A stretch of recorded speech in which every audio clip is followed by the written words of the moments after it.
The wind howls a mournful dirge against the isolated studio, a relentless symphony of ice and dread. Outside, the blizzard rages, burying the world in a pristine, suffocating white.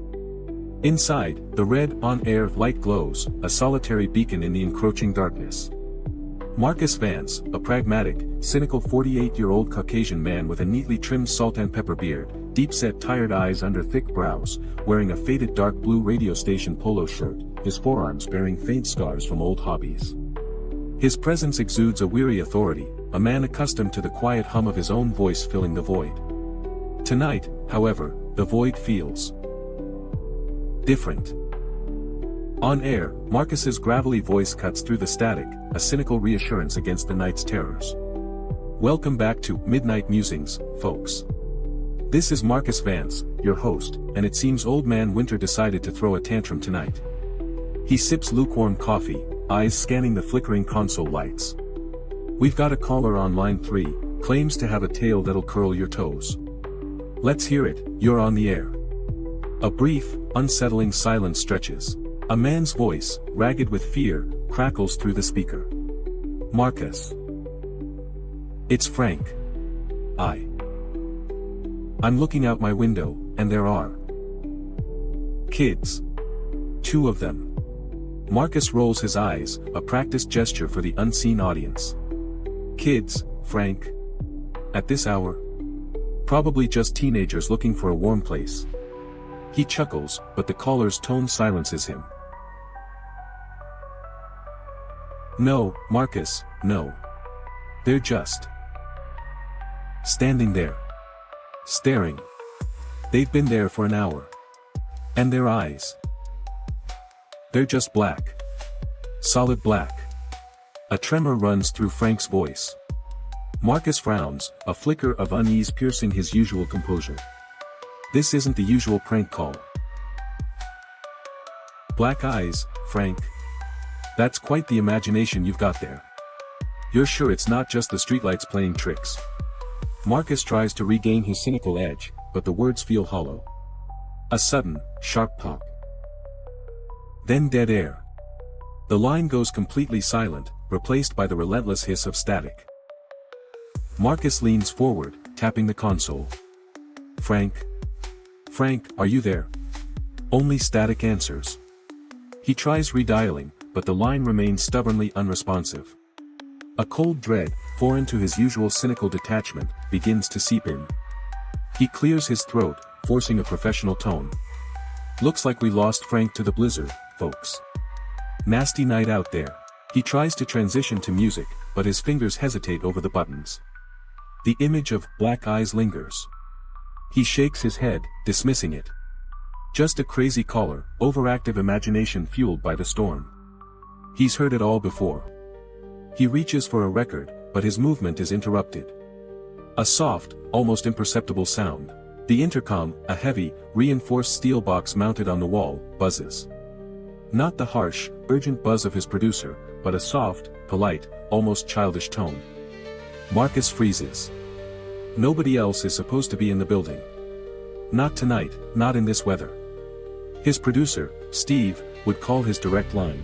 He stares at the intercom, his hand poised over the talk button. He hesitates, a knot tightening in his stomach. The rational part of his brain screams, it's Steve, playing a prank. But the other part, the one that heard Frank's terrified voice, whispers something else entirely. Taking a deep breath, Marcus presses the button. Yeah. Who's there? His voice, usually so steady, cracks ever so slightly. A moment of silence. Then, 2 voices, childlike and strangely devoid of emotion, drift through the speaker. Hello. May we come in? We need to use your phone. Marcus pulls his hand back as if burned. 2 children. Out in this blizzard. And their voices. They were too flat, too perfect. Like a recording. Who is this? He demands, trying to inject authority into his voice. There's a blizzard out there, this building is closed. We just need to use the phone, sir. It's very cold out here. The voices are synchronized, unerringly polite. Marcus looks around the studio, at the heavy, reinforced door, the soundproof walls. This place is a fortress. There's no way anyone could just walk in. He grabs his headset, pushing it onto his ears. Alright, Steve, enough is enough. You're losing your touch with these pranks. He tries to sound amused, but his voice trembles. He knows Steve isn't here. He's at home, safe from the storm. We just need to make a call. The voices insist, a chilling echo in his ears. Marcus's breath hitches. He can't shake the feeling that this isn't a prank. This is something else. Something utterly, terrifyingly wrong. Marcus forces a laugh into the microphone. Alright, folks, sounds like my producer's got a twisted sense of humor tonight. Real convincing, Steve. He winks at the camera, a desperate attempt to maintain control, to deny the creeping dread. But the intercom buzzes again, insistent. He presses the talk button again, his voice sharper now. Look, whoever this is, you need to leave. Now. It's not safe out there. The voices return, a disquieting duet.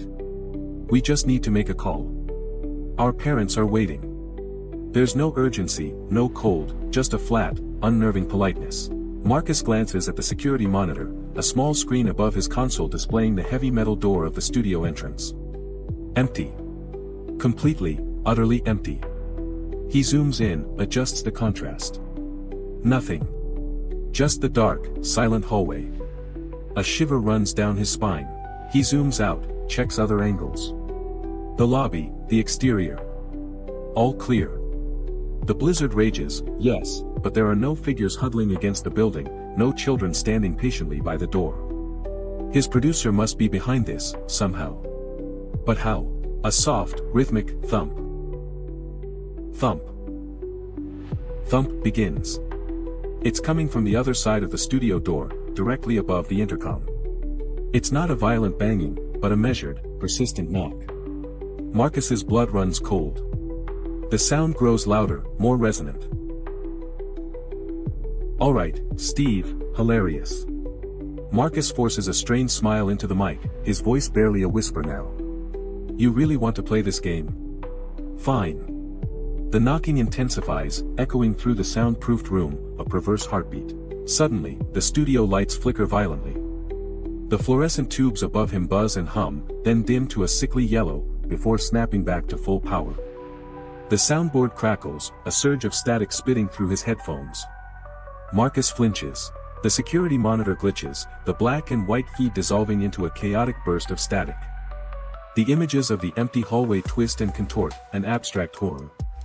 Then, the feed returns, but the image is darker, more obscured. The rhythmic knocking outside the door picks up speed, becoming a frantic, maddening tattoo. Thump thump thump thump. It's deafening now, vibrating through the floor, through his very bones. Marcus drops his coffee mug, the ceramic shattering on the floor.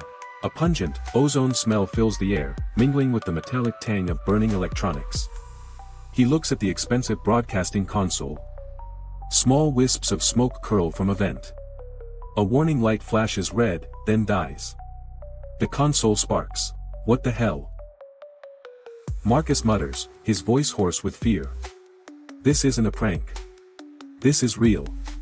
The studio's power grid surges again, plunging the room into near darkness, illuminated only by the dying glow of the console and the intermittent flash of emergency lights.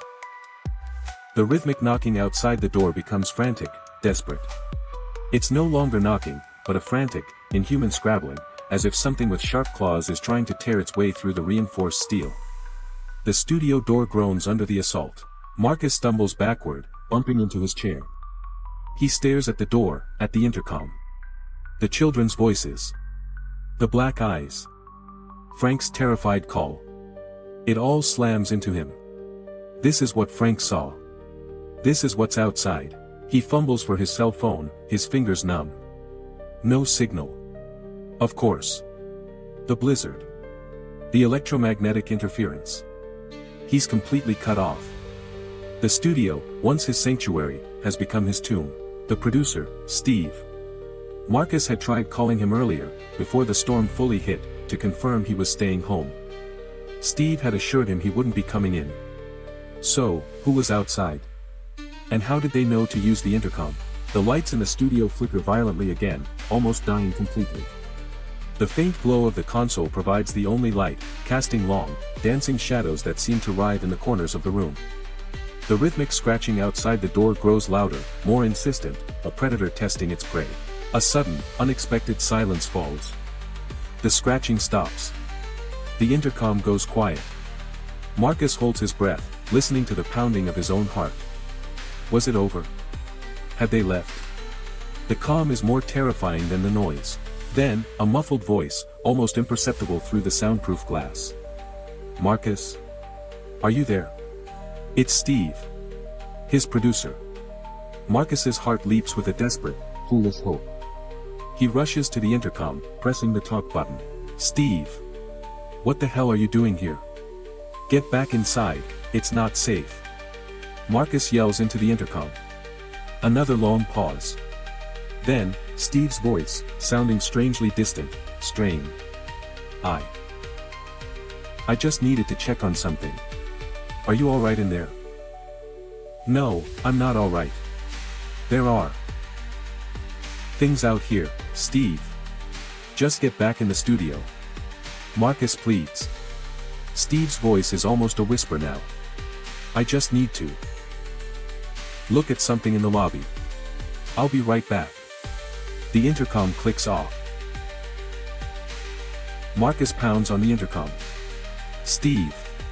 Steve, don't go out there. But there's no answer. Panic, cold and sharp, grips him. He rushes to the soundproof glass, straining to see into the hallway. The hallway is still dark, but a faint, almost ghostly light emanates from the lobby beyond. And then he sees him. Steve. Standing perfectly still, facing the far wall, his back to Marcus. Unmoving. Silent. Marcus's blood runs cold. Steve. Marcus whispers, his voice barely audible. He bangs on the glass. Steve. Turn around. What are you doing? Steve doesn't move. He's just standing there. A sickening realization dawns on Marcus. Suddenly, a child's voice, clear as a bell, resonates directly in Marcus's ears, through his broadcast headphones. It bypasses the intercom, bypasses the speakers. It's inside his head. Marcus. Remember the swing set? The one by the old oak tree? Marcus rips off his headphones, throwing them across the room. He stares at the console, at the on-air light, now pulsing erratically. The children's voices. They're not outside anymore. They're inside. They've found a way in. You pushed Billy off the swing, Marcus. And he broke his arm. The voice is calm, accusatory, bringing forth a long-buried childhood memory, a wave of guilt and shame. Marcus stumbles backward, gasping for air. You hid in the woods that day, didn't you, Marcus? Left him crying in the dirt. Another voice, synchronized, cold. They know his secrets. They're picking at the scabs of his past, tearing at his sanity. He looks at Steve, still unmoving in the hallway, a grotesque statue. He understands now. Steve isn't Steve. Or rather, he is, but he's under their control. A puppet. Marcus is trapped. Utterly, irrevocably trapped.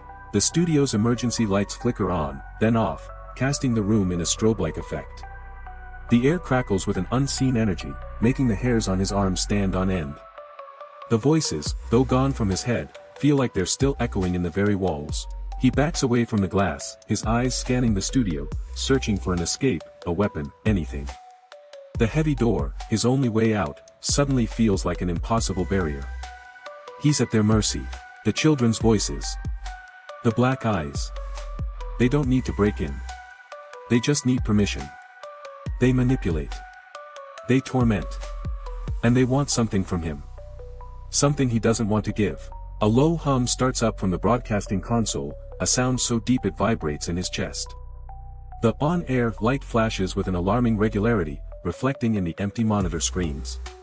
He's on air, broadcasting his terror to no one. The voices return, whispering.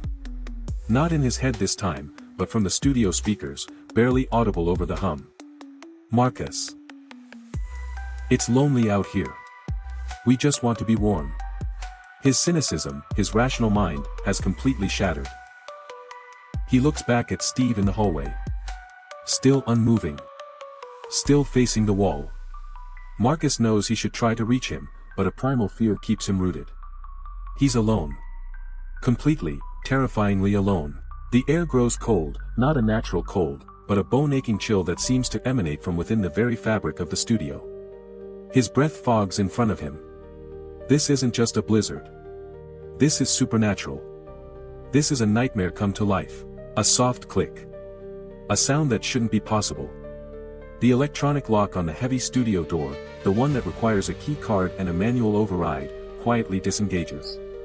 The heavy bolts retract with a soft, mechanical sigh. Marcus's eyes snap to the door. The green light on the lock. It's open. The very symbol of his security, his last bastion against the storm and whatever lurked within it, has just been breached. Not broken, but unlocked. From the inside out, or the outside in. A chilling whisper, barely audible, seems to emanate from the now slightly open door. Marcus. You can come out now. The politeness is more terrifying than any threat. He doesn't think. He acts. He lunges, not for the door, but for a smaller, heavier internal door at the back of the studio, leading to the cramped server room. It's a desperate, illogical move, but it's the only place left. He bursts through it, slamming it shut behind him. The server room is a suffocating cube of humming machinery and blinking lights. Hot air, reeking of ozone and dust, fills his lungs. He pushes a heavy rack of servers against the door, barricading it with frantic, desperate strength. He sinks to the floor, panting, the metallic scent of fear thick in his throat. The door behind him is solid, but he knows it won't hold them. Not if they truly want in. They don't need to break it. They just need him to open it. A soft knock. Not the rhythmic banging from before, but a gentle, almost tentative tap on the server room door. Then, a voice. A woman's voice. Soft. Gentle. Full of love and concern. The voice of his mother. Marcus, sweetie. Are you in there? It's Mommy. I'm so cold, darling. Can you let me in? The words are a cruel, exquisite torture. His mother has been dead for 20 years. This is impossible.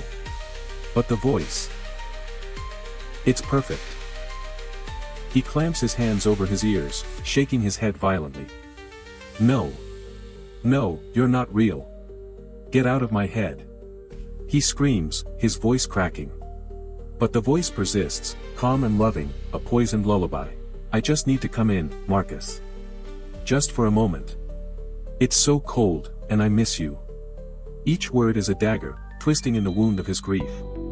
He feels an overwhelming urge to obey, to open the door, to embrace his mother. His eyes, wide and glassy, fixate on the door handle. His hand, as if acting independently, slowly begins to reach out. He fights it, a silent, desperate battle against an unseen force pulling him towards oblivion. The hum of the servers suddenly dies down, replaced by a deep, resonant silence. The blinking lights wink out one by one, plunging the server room into absolute darkness. Marcus is alone in the black, with only the voice of his dead mother for company. Marcus. Please, my boy. The voice is closer now, right outside the door, almost a breath.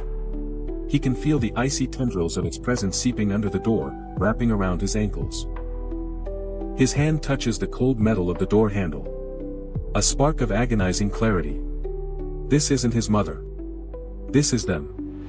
The black-eyed children. They mimic, they deceive, they break minds. And they are about to claim him. A final, desperate whisper from the darkness, a voice that sounds eerily like his own. Don't. Open. It. But it's too late. His fingers curl around the handle, beginning to turn. The faint, almost imperceptible sound of a radio broadcast, his own show, fades to dead static.